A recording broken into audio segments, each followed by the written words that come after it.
Many people look at hunting as a blood sport, but it is much more. Hunting is a way of managing wildlife to make sure there is not an overabundance of wildlife throwing off nature's balance. Deer are a critical species to manage. Left unchecked, they can affect other species. Their feeding patterns and their populations can impact other wildlife populations if they're not managed in a proper fashion. Deer, the largest statewide herbivores in PA, can be quite a nuisance and affect smaller animals in the ecosystem by creating browse lines.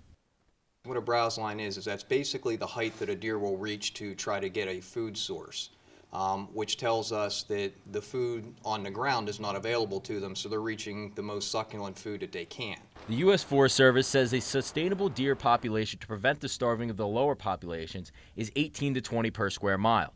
But every forest system differs in the amount of animals it can maintain. Every area is different, and it's all about the stages of that forest composition is currently in. You have your seedling sapling stage, which obviously will hold the maximum amount of deer, and in about the 15-year time span, that becomes a pole-size forest. Those seedling saplings can hold up to 40 to 60 deer per square mile. Problems occur when the ecosystem is holding more animals than what it has the resources to support. In Pennsylvania, hunters are used to combat the overpopulation. Hunters are key in managing our deer populations, which is the largest the Commonwealth is.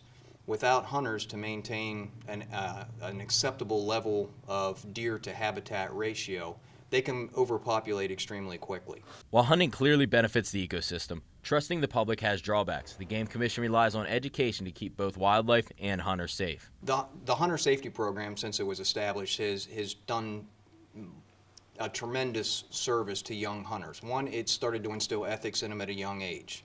It's brought them aware of the dangers that can be associated with hunting. It is significantly decreased our hunting-related shooting incidents that may occur because young hunters are brought up and made to be aware of the seriousness of it. PA's annual deer rifle season runs until December 10th. For SUTV News, I'm Zach Salzgiver.